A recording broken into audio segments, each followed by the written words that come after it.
Pô, então, André, jiu-jitsu na Guiana Francesa. Guiana Francesa fica aqui na América do Sul, né? É um estado francês, né, que é fora da França e fica no extremo norte ali do Brasil, faz divisa com o estado do Amapá. Então, eu comecei em 2007 a minha jornada. Eu já era muito fã, na minha época eu assistia muito Pride. Então, eu ali no ringue, ali, a galera ali, pô, eu achava muito maneiro e eu queria fazer. Eu não tinha encontrado, assim, de cara, assim, jiu-jitsu. Quando eu fui procurar, eu comecei pelo Muay Thai. Eu fiz um ano de Muay Thai. Aí, um amigo meu de infância, o Daniel, pô, Tairo, tem jiu-jitsu aqui, mas é em outra cidade e tal. Aí ele, bora lá, não sei o quê. Aí ele me levou e desde então eu comecei a minha jornada foi assim. Eu comecei com um cara que o precursor do jiu-jitsu lá e me encantei. Falei, pô, é isso aqui que eu quero pra minha vida. Eu sempre quis viver do esporte, entendeu? Então eu jogava muita bola, muito Uhum. futebol na época. Mas só que eu realizei muito cedo que, pelo fato geograficamente, né, eu Sim. não ia conseguir viver daquilo ali. E bom, depois trabalhei e tal, e através do jiu-jitsu eu pude ter essa projeção assim, pô, dá para viver disso, dá para fazer disso uma profissão e principalmente ser livre, né? Não ter aquela planilha de horário ali. Na França a gente trabalha 35 horas por semana.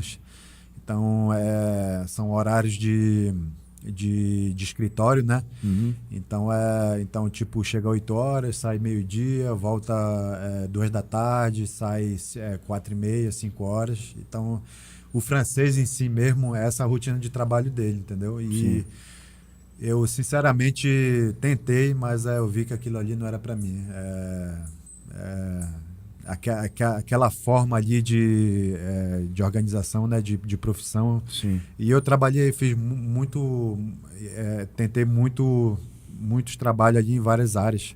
Tipo o quê? Pô, já fui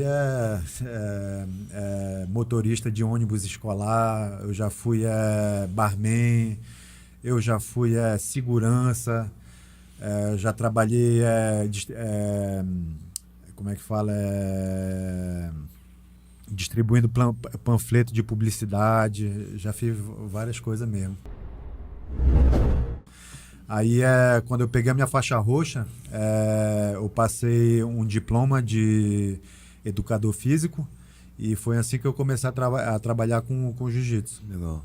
Então, primeiramente foi nas escolas e depois na faixa marrom eu comecei a trabalhar em academia mesmo dando aula ministrando aula de jiu-jitsu ali para uma turma ali de adulto ali. Aí depois o cara que implantou o jiu-jitsu na Guiana foi embora para a França, né? E quem foi o cara? Ele se chama Etienne. Etienne. É, E é francês? não, é brasileiro Brasileiro. também. Aí ele foi embora, ele deixou a academia lá e a galera, na verdade, me seguiu, né? Então foi assim que eu comecei a ganhar dinheiro com jiu-jitsu. Legal. E aos poucos ali estruturando, né? A maior coisa a maior mudança que eu tive assim na minha jornada assim como professor foi depois que eu conheci o Saulo e o Xande, que eu entendi que precisava de uma metodologia. Entendi. Porque ali eu chegava ali na doida ali, e falei, bom, galera, hoje a gente vai Ah, aprender a raspagem, amanhã a gente vai aprender a queda e sim. depois da manhã a gente vai aprender a finalização de outras posições e tal. Então, nunca tinha ali algo ali, uma proposta ali para o aluno ali de continuidade, entendeu? Sim. Então, a partir do momento que eu entendi que, pô, precisa de uma metodologia, uma organização, precisa separar os grupos por níveis. Desde do que eu realizei isso e comecei a botar isso em prática, a academia, o jiu-jitsu na Guiana explodiu, Legal. entendeu? Então foi mais ou menos assim que eu comecei a minha jornada. Eu tô aí há 18 anos já nesse percurso aí e entre tempo eu conheci ela.